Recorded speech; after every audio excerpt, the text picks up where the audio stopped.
W265CG Tuscaloosa, Tide 100.9, and streaming on the Tide 100.9 SQG HD2 Northport and W265CG Tuscaloosa, a Town Square media station. One man to beat, you can forget about it. Touchdown, Alabama. Tide 100.9, and streaming on the Tide 100.9 app.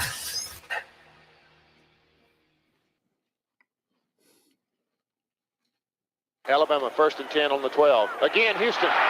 He's got a hole. He's over. Alabama touchdown.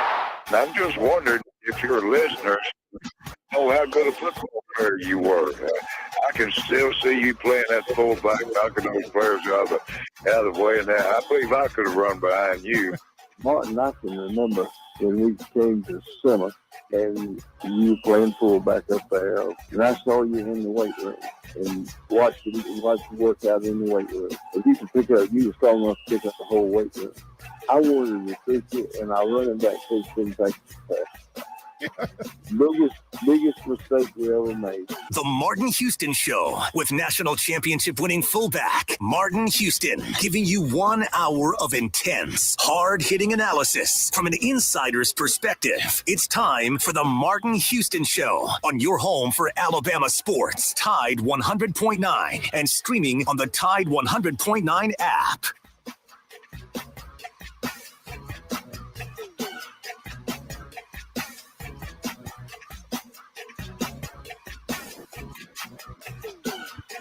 Good morning and welcome into the Martin Houston Show on Tide 100.9 on your radio dial. The Martin Houston Show also can be seen on the Tide 109 Facebook page, along with all the other social media outlets on the Martin Houston Radio Network, Martin Houston fan page, Martin J. Houston personal page, Alabama Tradition, X's and O Sports, as well as Martin Houston Live on YouTube and at Martin Houston 35 on Twitter. We're live, local, and ready to get things rolling this morning. So we want to invite you to get in on the conversation at 205-342-9904, 205-342-9904. That is the Martin Houston Show with Martin and Xavier. So let's get things rolling right out of the gate as we remind you to trust in the Lord and remember that this is a day that the Lord has made. So let's rejoice and be glad in it. Take some time today to notice someone, love someone, serve someone, be the difference you want to see in the world today. Good morning, X. How you doing, sir? Good morning. Doing well. How are you? Doing well. Glad to be back for another day, another dollar. And it's a Monday morning, so we'll have a little Monday morning madness, which includes a review of the weekend. Lots of things happening around the sporting world. Best thing you saw this weekend, and of course, reviewing the Alabama scrimmage and breaking down what Nick Saban had to say, what was the biggest surprises from what happened over the weekend. And hard to believe, man, we're inside of 20 days for kickoff. It's still hard to believe. And, Alabama wins one, lose one in the commitment trail this weekend. So just lots going on around the Crimson Tide. So we'll break it down. How about you? How you doing this morning? I'm good. Just excited to, as you said, getting closer to the football season getting started. But a lot of great things happening over the weekend across Alabama sports, along with seeing some former guys in the pros get started as the preseason kicks off in the NFL. But first thing we want to talk about is the basketball team. The basketball team finished up their tour overseas with a win over China, 89-77. And this China team isn't any slouches. This team had several guys that had the opportunity to play in the NBA, a couple guys drafted in the second round over the years. But Brandon Miller once again put on a show, had 21 points. Namari Burton put up 13. Noah Clowney with 11 and 10. So just great things looking forward to this basketball team, and they continue to show improvement so far as each game was played. Yeah, when you look at that game against China, you could say, "Oh, it's just another." But this is one of China's teams that they roll out there. This is a international team, like one of the teams they played was like the country's B team. You know what I mean? Like, but this team had some players on it, and of course they didn't blow them out like they did the other teams. You could see that the competition was clearly different when they're winning by 40 points. But this was a nice 12-point win, and once again, what you look for in these types of things is how are the guys playing. How are they positioning themselves? How are they finishing at the rim? Rebounding, which absolutely killed us last year. They out rebounded the China team. So it was a lot of good things happening with this basketball team and the program. And like you said, once again, Brandon Miller. Showing that he's going to carry. Looks like he's going to carry this basketball team, and of course, the the transfers are all making impact. I mean, I heard someone say last night they think they're just below Arkansas, Auburn, and Kentucky, and I'm thinking, okay, wow. If Alabama's fourth best team, the SEC probably going to walk away with a title, or they'll beat each other up. Yeah, that definitely sounds like that's going to be the case, especially if all four of those teams can stay healthy throughout the course of the season. The one thing I would say this team does still need to improve on is 3-point shooting. Wasn't necessarily pretty, only 6 for 32, but still been able to beat one of China's national teams by double digits on an off night shooting a three. Lets you know how this team has improved, at least with their inside scoring and being able to, as you said, get rebounds and have second chances. Well, you see that I think that on the nights that your rebounds are off, then that's what you got. I mean, when your threes are off, your rebounding has to be on. And last year, when our threes were off, we were one and done. One shot back to the other end. But um, let's couple quick things, and then of course I know we're letting some people get on here that want to talk about the scrimmage, of course. Um, but I'll ask you: have you given any thought? What's the best thing you saw this weekend? Talking about the preseason, got to see some Alabama guys do their thing. Not a lot of news because it's the first preseason game for most teams, and so a lot of the big name guys sat out. But we got to see Jalen Hurts go out his one drive against the Jets, go 6 for 6 for 80 yards and a touchdown. Love seeing him improve. He's never been a guy that takes huge leaps and bounds every year, but if you go back and watch from his freshman year in 2016 to now entering his third year in the NFL, he slowly improved, and you saw that this past weekend. As I said, nice passes. His first pass of the game was a pretty rollout, getting chased by former Alabama defensive tackle Quentin Williams and threw an absolute dot to Quez Watkins on the sideline, as well as B-Rob, Brian Robinson doing his thing for the Washington Commanders, having 26 yards and a touchdown in the game this weekend. Yeah, back to Jalen. When you look at Jalen, 6 for 6 on like I said, the one drive, and they got him out of there. Of course, he was involved in one of the controversial plays that will be used as the poster boy for why the NFL shouldn't do preseason games. As you said, Quentin Williams was chasing him on this play, and then Quincy Williams, the older brother, both playing for the Jets, got a late hit on Jalen, helmet to helmet, right on the sideline, and of course, Philadelphia Eagles coach go off on him. But anyway, that was pretty nasty. We're talking Monday Morning Madness review from the weekend. Of course, we're going to be breaking down the scrimmage here in a moment, just trying to get a couple other things out of the way.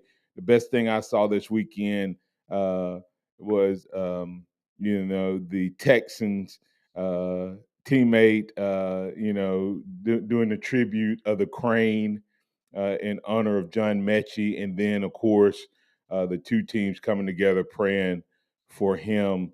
I thought that was a pretty neat thing. Mason, you actually did a story on that as well up on Tide 109. Pretty neat to see that happen, that moment. That was kind of one of the neat things that I saw from the weekend. What about you?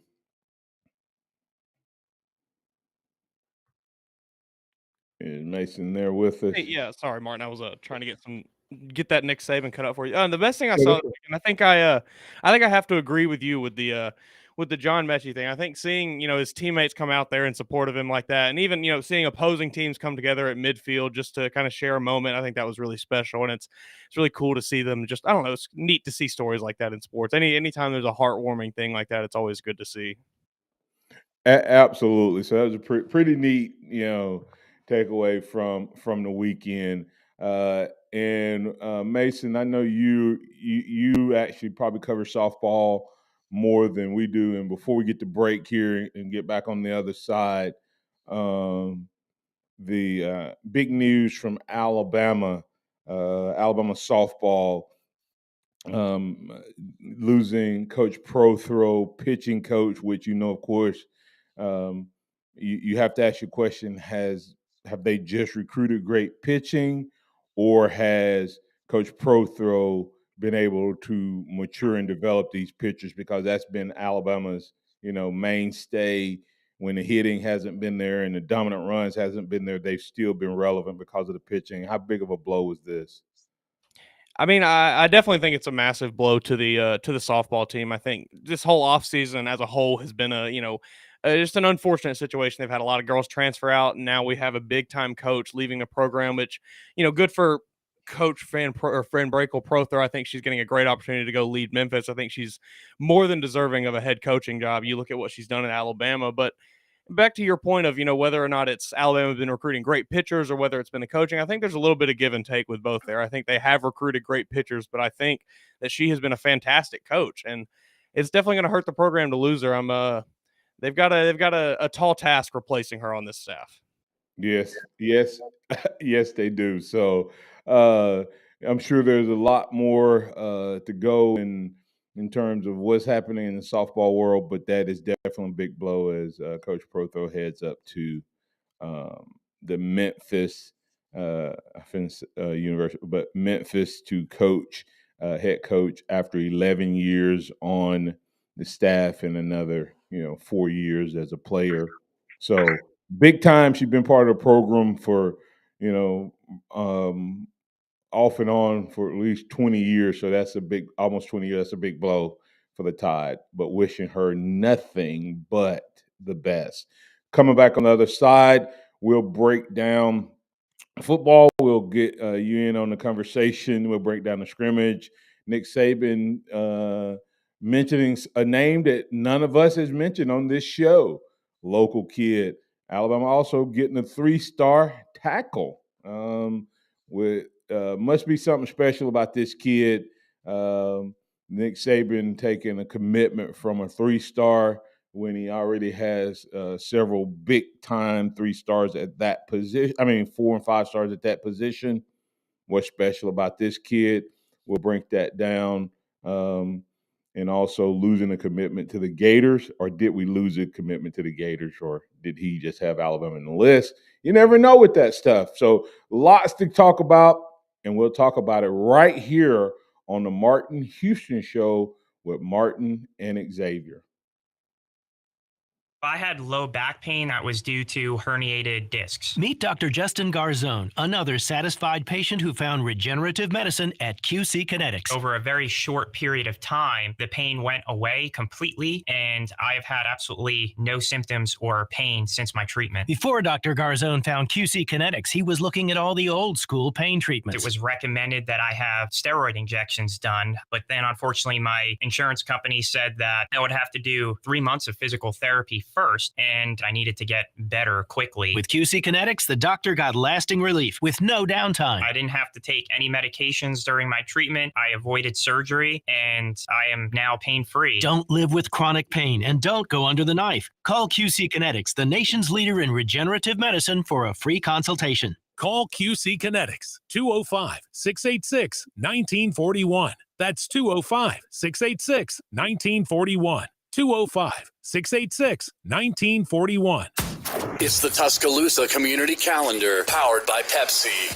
Be sure to lace up and support the Caring Days annual Walk to Remember on Saturday, August 27th at University Mall starting at 9:30 in the morning. The walk provides funding for services at Caring Days and provides funding for programs such as Project Lifesaver and caregiver support groups. This year's walk is extra special because they're celebrating 25 years. For more details, log on to caringdays.org. That's caringdays.org. Well, Lentil Lift this Sunday are a new sponsor. We appreciate them taking time to be on our show. What is your lintel? It's the load-bearing structure just above the garage door. Over the years, the weight of the bricks above a garage door put pressure on the structure. The pressure eventually causes the bricks to crack. Lentil Lift, it has a solution, and it works without having to rebuild the entire garage door area. That's pretty darn important. After countless hours of research, testing, Lentil Lift has developed the most efficient and economical method of repairing sagging and hermetic garage entrals. The strongest permanent repair solution you can get, and you can only get it from Lentil Lift. And the Lentil man, who I'll talk about in just a minute, does a great job. You can call him. Lentil Lift will install steel beams that go across the top of your garage door to permanently prevent lintel from sagging at all. These beams are pre-engineered to lift specific weight ranges to straight plane. Contact Lentil Lift today and get a free quote.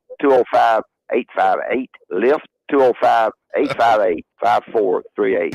Tide 100.9 Tuscaloosa weather. Hot and humid today, partially sunny. The chance of a few isolated storms this afternoon or this evening. The high today 94, tonight's low 71. Tomorrow, morning sunshine. A few spots could see an afternoon storm. The high 91. I'm James Spann on the ABC 3340 Weather Center on Tide 100.9. It's 74 degrees in Tuscaloosa. Scott Smith and Softmark Design, doing business for 17 plus years, specializing in graphic design services, commercial printing, promotional products, advertising specialties, and so much more. Basically, any and everything you would need to advertise, promote, and grow your business. Through strong partnerships, strong customer service, and creative ideas, they'll help you market and grow your business. Give Scott a call at 205-292-4680 or email scottis@comcast.net and visit them online at softmarkdesign.com. The sound of Bama sports. Your show, your team. The Martin Houston Show on your home for Alabama sports. Tide 100.9 and streaming on the Tide 100.9 app.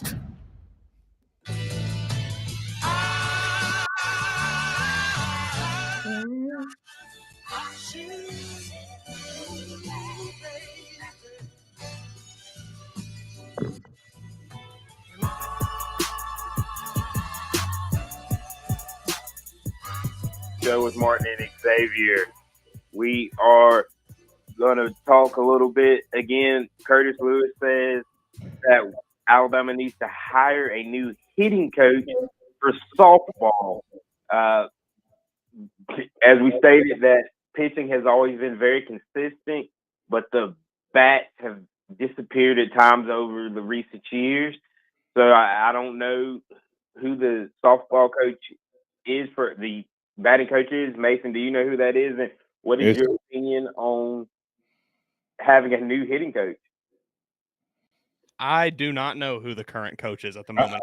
I think the hitting coach is Coach Murphy. I think that's part of what Curtis is saying is we really have not had a hitting coach, from my understanding. I don't know that to necessarily be the case. So Coach Murphy has hit, and Alabama still uses kind of the majority of what they do is kind of slap. You remember the day, Mason, where they, especially had those left-handers, man, they'd hit the ball, slap it, and beat you out to first base. And then you'd have a few, mix in a couple home run hitters. But if you watch the World Series, the Texas and Oklahomas, especially Oklahoma, they're just like football transition from, it's almost the opposite of football. Football transition from power running in a power running game, big defensive lineman to finesse. Softball has kind of, in some ways, made a transition instead of slap hitting, and they're power hitting. So I guess the question becomes, and that'll answer the question, guys: is it recruiting of great pitchers, or is it, as Mason said, a mix of great pitching coach, or was it pitching coach? And will Bama? I think he's saying Bama needs to try to go out and replace with a hitting coach instead of Coach Murphy doing it. And then that way you'll find out which one it was. But it's going to be interesting. He has a chance there to see what he does differently in terms of softball. Hey, Xavier, I throw it back to you. All right, so we're going to move into talking about the scrimmage from this weekend. But first, we have Pat on the phone. How are you doing this morning, Pat? Morning, Pat. Hello. I went to 3 of Coach Ron Pope's hitting camps, and I think he needs to bring in Ron Pope as just to come in and do some camps for those girls, because they could learn a tremendous amount from Ron Pope. You talking about the baseball coach from Mississippi? Yes, sir. He was a fantastic hitting coach, and might have been as good as there was as far as being a hitting coach. But anyway, let's talk about gist of my telephone call. Number one, Coach Saban is probably, at least y'all ought to understand that Coach Saban is one of the greatest evaluators of talent probably in the country, because he went into Clear, Alabama, and picked us a diamond in the rough. Do y'all not agree? Yeah, assuming Coach Saban and his evaluation, I don't think it gets much better than that. We've seen him take guys who were 3 stars that nobody else was looking at like that, and they've turned out to be first-round draft picks, All-Americans. You look at Josh Jacobs along the way, Marcel Darius, other guys, Jake Pope, who I think was the lowest-rated skill player in the 2022 class. He made a great play on an interception Saturday. So his ability to evaluate is next level, and I don't really know if there's anyone that can touch him. Yeah, and that was kind of my surprise from the weekend. We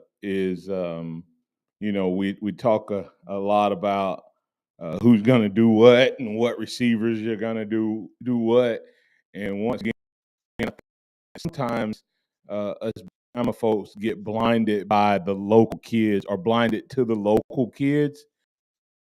And the Prentice kid that we're talking about here is one of those Bama kids, Kobe Prentice. But here's the thing: I don't know if Cotis is as much a diamond in the rough as you think, Pat. He was a guy that came on late, but Bama wasn't the first one on him. He actually had committed somewhere. I can't remember who it was. And then Saban actually did what people do to Saban. Saban, I don't know if it was Clemson. I can't remember who he was committed to. It doesn't seem like it was Clemson. Maryland, I think it was. Maryland. Huh? That's it. Yeah, I think another great evaluator of talent that left us. Right. That's what I'm saying is this was one of those where he was up and coming, but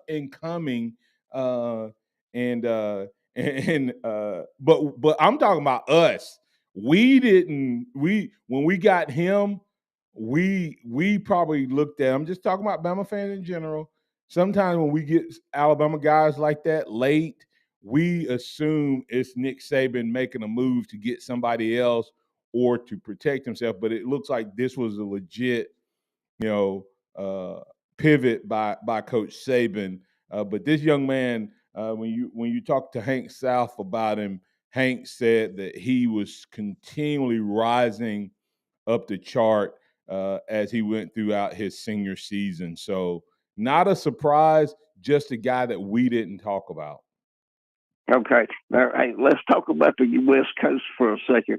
That young man that we just brought in, the 3-star y'all are talking about, hey, this guy is put together. He's 350, or well, let's say he's huge.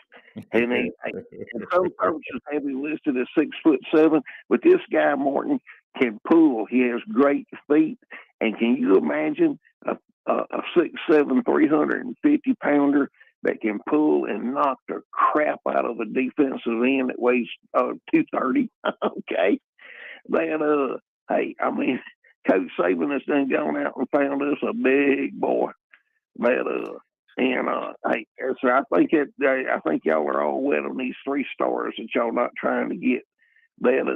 I'm making a joke, Martin. I'm big. No, I'm gonna tell you this guy is probably he's probably as far as the tackle position goes, Pat. He probably is ranked high. This guy's going to be a guard when he steps foot on campus. Exactly. If he was rated as a guard, then he would be a 5-star probably. Yeah. I mean, if he's being evaluated as a guard, then he'd be high ranked. Yeah. Yes, sir.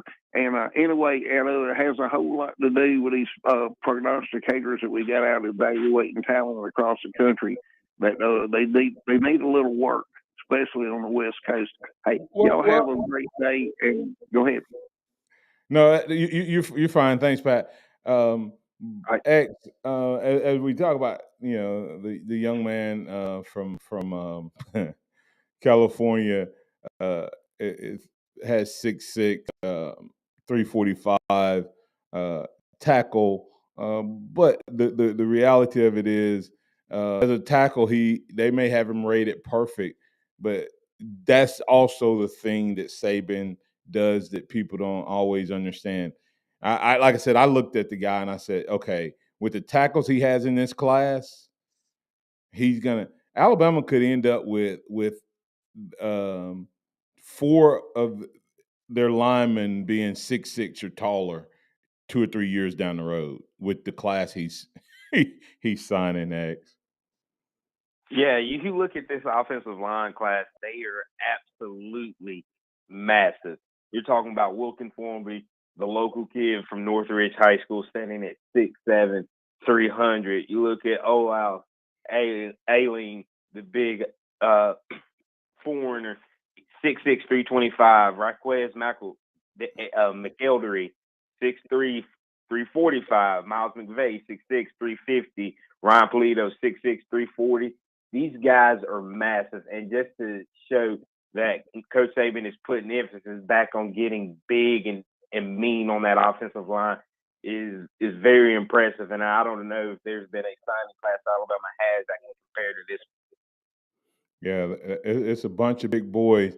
Circle back real quick to the scrimmage. Mason, we didn't get your thought on the Kobe Prentice thing. 5 catches. I mean, he's a speed guy, and so even though you have to always take some of the results in the scrimmage as what they are, and he chances are Kobe was going, unless he's already running with the first and second team, he may have been going against either the first D or he could have been going against the third D. You know what I mean? Like based on where he's at on the depth chart, if he's on the second rotation, he was going against the first D.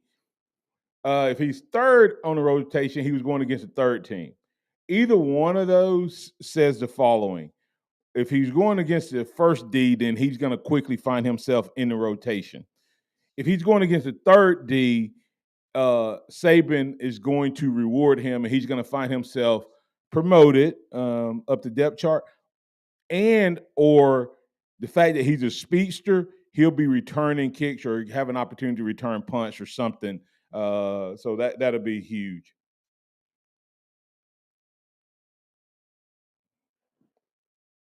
All right. Let's go ahead and get the break here. Thanks for being a part of the Martin Houston Show. Coming back on the other side, we'll talk more about the scrimmage and what we saw there and any other comments you may have that you'd like to add to the conversation. You can do that at 205-342-9904, 205-342-9904 on the Alabama One hotline. This is a Town Square Media Tide 100.9 Sports Update. With your Tide Sports Update, I'm Mason Woods. Alabama softball assistant Stephanie Van Brakel-Prothro is set to become the next head coach at Memphis. Van Brakel-Prothro has spent the last 11 seasons on staff as the pitching coach and has led some of the best in program history. The Crimson Tide men's basketball team wrapped up its European tour this weekend, defeating the Chinese national team 89-77. Alabama finishes the trip undefeated, taking down all three teams by a double-digit margin. This has been a Town Square Media Tide 100.9 Sports Update. Run it again! For more info on these stories and more, download the Tide 100.9 app. Tide 100.9 Traffic. From the Townsend Nissan Traffic Center, we start our Monday morning with a pretty nasty wreck on US 11 northbound. It's just above exit 79, above the service stations. Major debris on the roadway, and you can expect significant delays. If you need a new vehicle, then you need to go to Townsend Nissan, home of a lifetime powertrain warranty on both new and used vehicles. I'm Captain Ray. Hello, this is Martin Houston with the Martin Houston Show, and I want to tell you about one of our great sponsors, Overflow Express Wash. Their mission is to provide great customer service with a showroom clean car and an exceptional customer service experience. They have the basic car wash that starts at $7, but you need to check out the premium wash packages, which start as low as $12 and go up to $20. They also have a membership wash club that you can get for starting at $23.99, going up to $39.99. In other words, just double the regular premium package, drop a penny, and you can be one of the great members of Overflow Express Wash.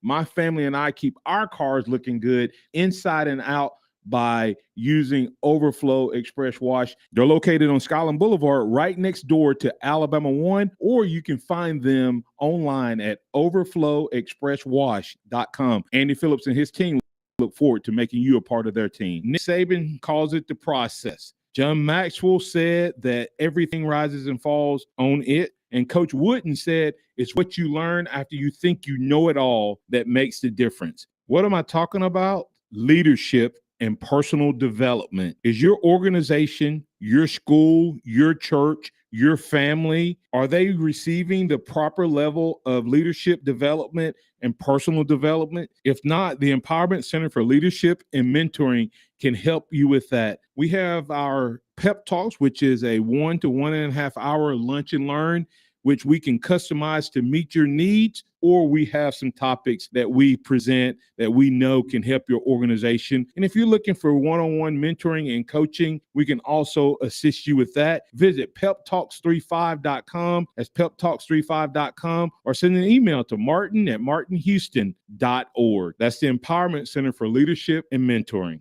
Interact with the Martin Houston Show by calling us at 205-342-9904 or tuning into the Martin Houston Show on Facebook.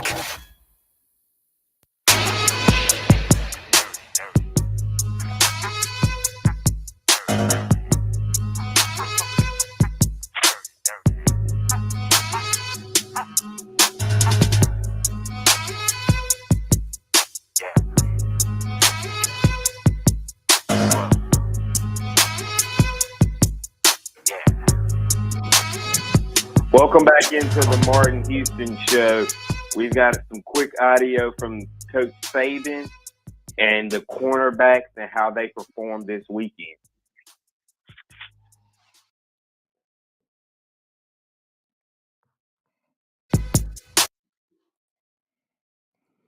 All right. While Mason's getting that audio piped up, X, I've got it ready whenever y'all are ready. Do what? And I've got it ready whenever y'all are ready. Sorry about that. It just takes a second to get things switched over. That's okay. Lots of things happening in the scrimmage this past weekend, and you look at it from what group. It's really hard to say what group is the deepest. But I guess I'd have to start making an argument for the safety position, which is a position we really a guy. There's a name. I don't think I've mentioned his name all summer, and that's DeMarco Hellams.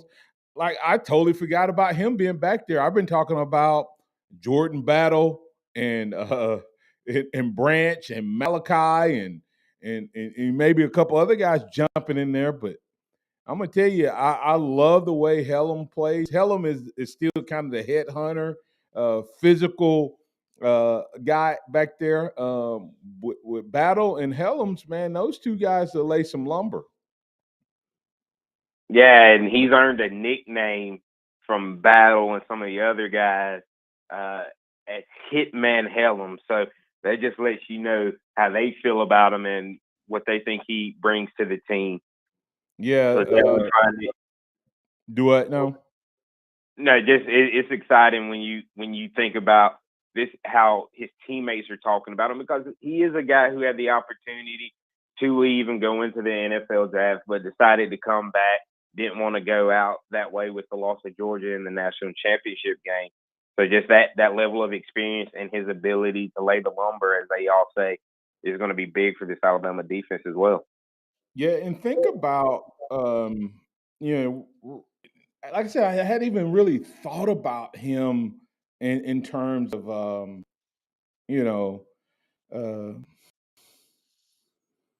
in terms of his play. I guess it just kind of slipped my mind, and he was playing better down the stretch, and both of those guys are seniors. Very seldom does Bama have 4-year guys at the same position.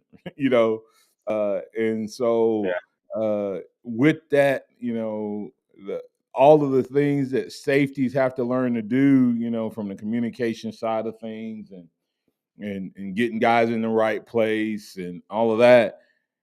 These guys should be really, really good at that. And then they're both ball hawks and ball players. I mean, they both have good ball skills, but they're also both physical. So it'll be interesting to see if this tandem doesn't become one of Bama's best tandems. Yeah, when you look through the years, the tandem that I look at that they could be the most like, even though they're different builds, is probably old school. You're looking at that 2011 defense that had Mark Barron and Robert Lester. Both of those guys were 4-year players, Barron being a senior, Lester being a redshirt senior. So I think that's the level of experience that you have at that position. Yeah, and as you said, a little different style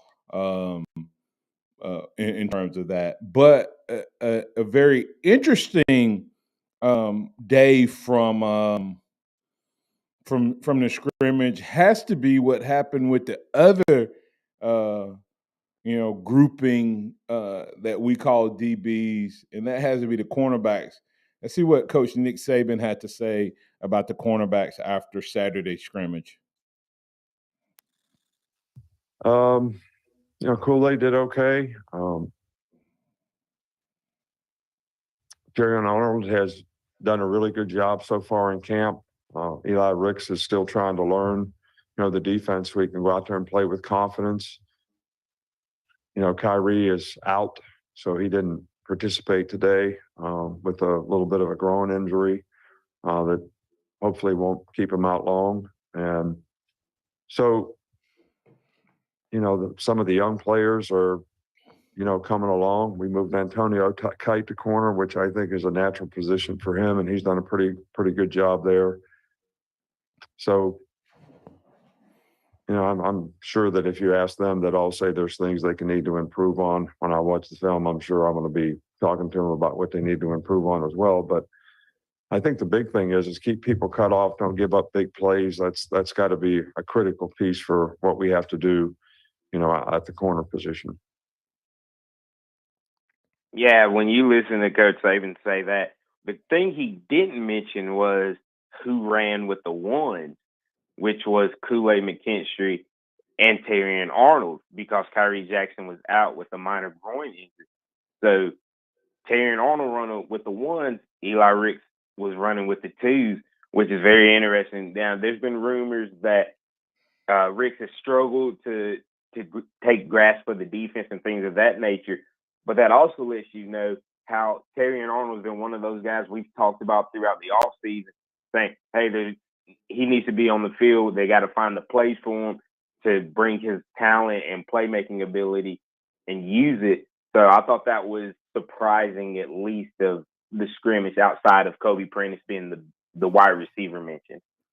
Yeah, when you think about DBs, and I'm sure DC can't wait to get on here tomorrow, because Terrion Arnold was one of his candidates for breakout players as far as this season. And if you look at that, the fact that Kyrie Jackson, which guys, who are the top three DBs in your mind coming into spring summer? Kool-Aid, Ricks, and Kyrie. What about you, Mason? Same three or different? No, I think I like that three. Yeah. So if Kyrie's out and Terrion Arnold is the next corner up, where does that tell you Ricks is performing at? He's the fourth corner, right? What's disappointing when you listen to that has to be the description Nick Saban got. Did you pick up what he said? He said he's still struggling to learn so he can play at a confident level. Now, you have to ask yourself, what does that mean? Is that him struggling to play and learn, or is that the complexity of this Bama defense? And we've seen this happen before. We've seen corners, be really good here at Alabama and go to the pros and become all world because of the technique. So is Ricks struggling some because he's having to learn to play differently? I know Curtis Lewis had described him, said he's a ball hawk, and he'll play the ball. Is that getting him in trouble with the Nick Saban style of defense, Xavier? Yeah, it definitely could be. Especially, that's what he was known as at LSU, and that's why a lot of Alabama fans were excited to get him, because of his playmaking ability. But was he learning a defense at LSU, or was he going out there and just using his raw talent? And that makes you question, is he capable of learning the Alabama defense if he's never had to truly learn a defense before? Yeah, so because Alabama's defense can be, complex, and or not, and and so that's going to be interesting to see.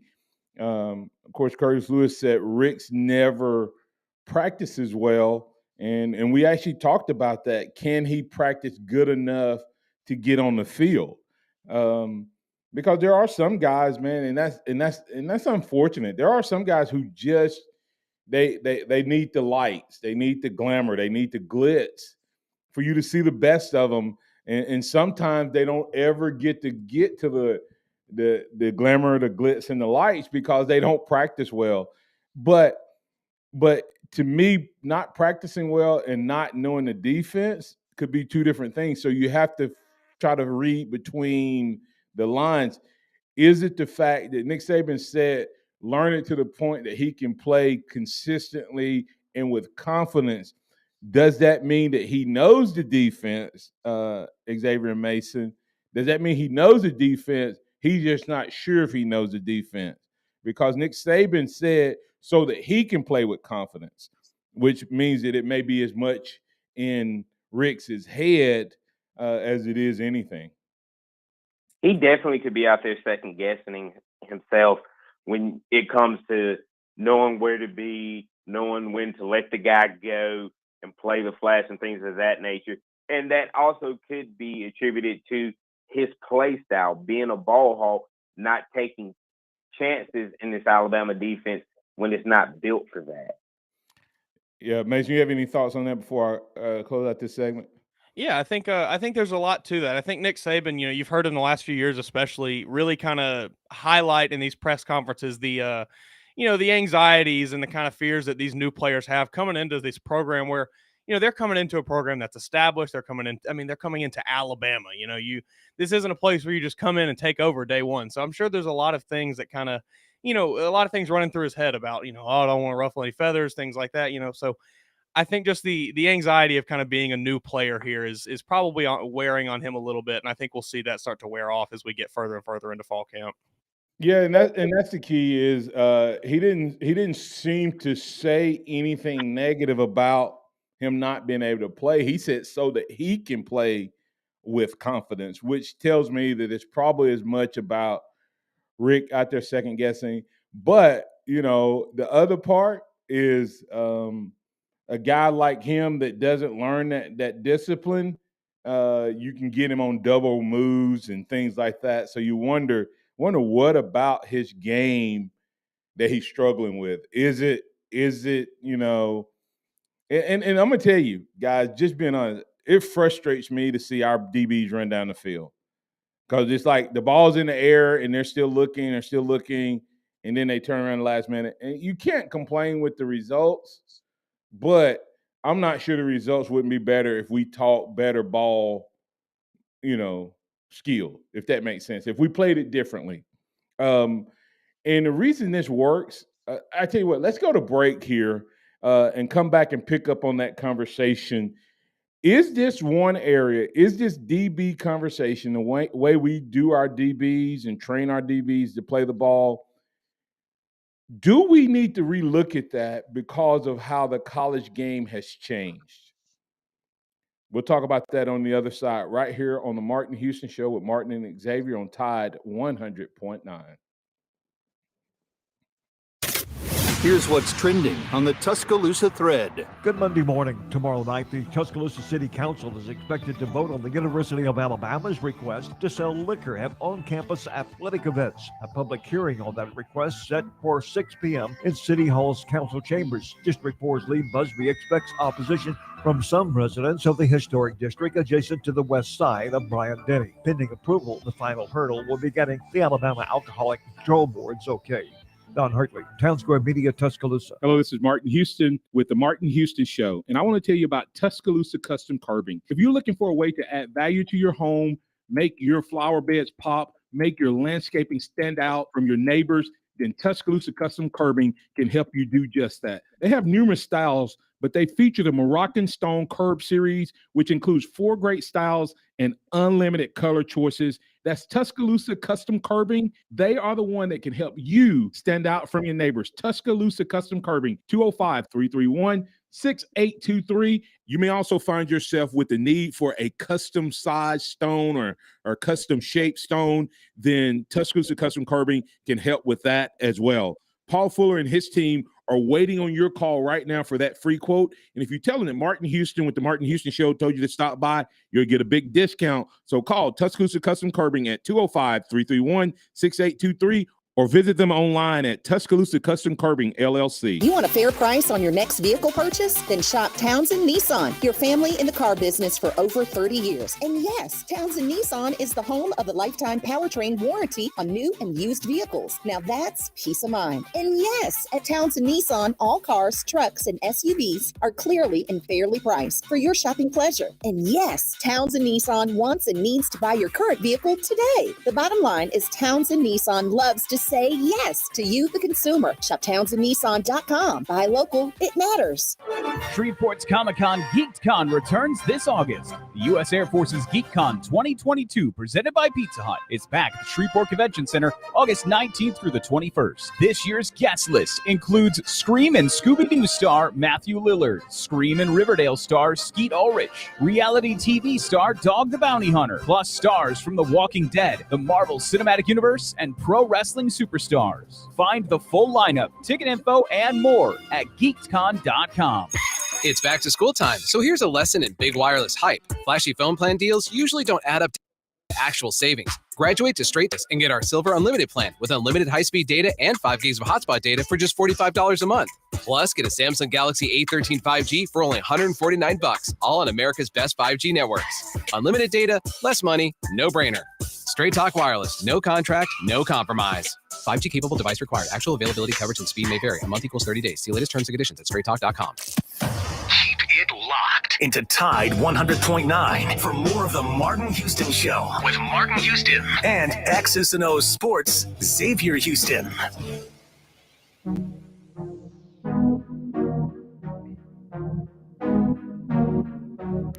Well, it really is hard to evaluate, but I thought the first offensive line was improved. I thought the second offensive line struggled in protection, struggled to run the ball. But I was encouraged by the running backs and some of the plays that they were able to make, some of the runs that they were able to run. So I would say all in all, I thought the first line made some improvement. I thought the second line struggled a little bit at times, but I think every unit had its ups and downs. And I think that's what I'm talking about when I'm talking about maintaining consistency. All right, that is Coach Nick Saban, greatest coach in the land, talking about the first scrimmage and O-line conversation we're going to get to in a moment and carry it over into tomorrow. If you're just now joining us, we've had several conversations to talk about today, but the last thing we were talking about was our defensive backs and their struggle, maybe Ricks and others, maybe based on the technique that we teach as much as anything. And what I mean by that is if you're out there right now, raise your hand, man. If you think, turn around as the ball's in the air and our DBs are just running, watching that helmet. And you're like, turn around, the ball's coming. And then at the last minute, they knock it down, which a lot of those knockdowns would be safety. And that worked extremely well, X and Mason. But Curtis Lewis says our DB teaching is antiquated. Ricks has a problem with terminology, especially in zone discipline. Yep, I would say that he has a struggle with that. And like I said, we may even have to carry this conversation over to tomorrow, X. But the way we play now has the fact that the quarterback position evolved so much to the level that if you learn Saban's technique, you can be really good at stopping any pass plays. And that's why you see sometimes Alabama guys, as they get older and mature, and by the time they're in their second, third year in the pros, they become like Kareem Jackson. They get better as they age because they're learning a very difficult technique. But the college quarterbacks have now got to the point, man, where they're throwing dimes and back shoulder passes and dropping it in where you used to not play at that level in college, so it worked. Does anything need to happen in terms of the DB play? I mean, coaching and technique. I think they just need to be taught to keep your head on the swivel. I know that you're taught to watch the eyes, watch the hands of the DB, of the wide receiver. And it just seems like Alabama's DBs don't turn when that wide receiver makes that move, makes that slight adjustment when the ball is in the air. And I think that's where the biggest struggle is. Well, I think they're taught a little different. I think they're looking at the head, right? And if I know if I know the timing of the route, I don't have to turn my head till what? Till last minute. And so as you're watching, it's like, okay, he's going up for the ball. He's got his hands out. You need to adjust. And we don't seem to do that. So it's I don't know exactly how you modify it, Mason, but the key is the quarterback play changed so much at the college game that why sometimes like the plays where we seem to get beat a lot, we seem to be in a good position. We just don't make a quick enough play on the ball.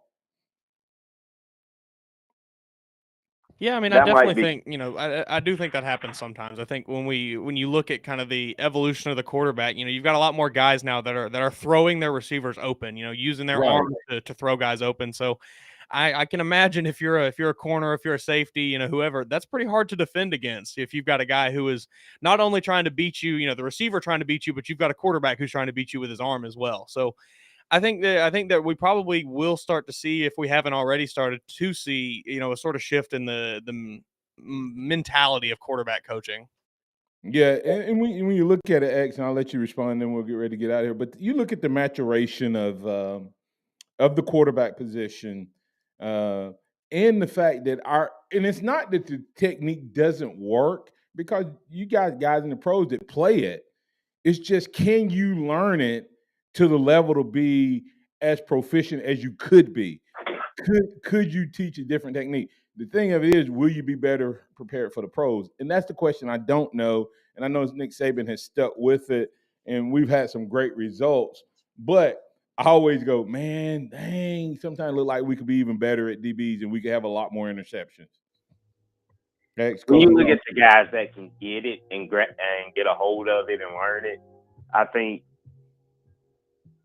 that's enough, because as you said, we have seen great results from the guys who do get it, who can learn it. You look at a Trayvon Diggs, Patrick Surtain, or Marlon Humphrey. Levi Wallace was a walk-on who was able to get it and grasp it, and has now turned it into a lengthy NFL career. So as far as the guys that can get it, man, they get it, and they're great once they get it. So I don't know if I really would change anything because of the results we have seen. Yeah, Trayvon Diggs did not get it here. Trayvon Diggs he got it at the pros, it clicked, but here he struggled to me as a DB. Of course, part of that was, especially last year, he was trying to make sure he didn't get hurt and he wouldn't hit nobody, but he was always a ball hawk. I will give him that. So, but hey, listen, we're going to talk more about the DBs. You heard that audio clip from the offensive lineman. Saban saying some things about first team, doing well. Second team struggling. Well, they were going against the best defense in the country, so maybe not. We'll figure out who was in that first rotation, second rotation.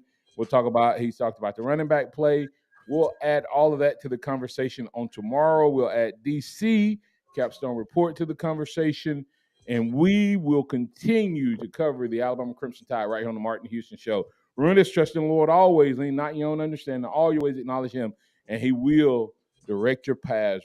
Roll Tide out there, everybody, and go check out Alabama One in one of our branch locations at alabama1.org.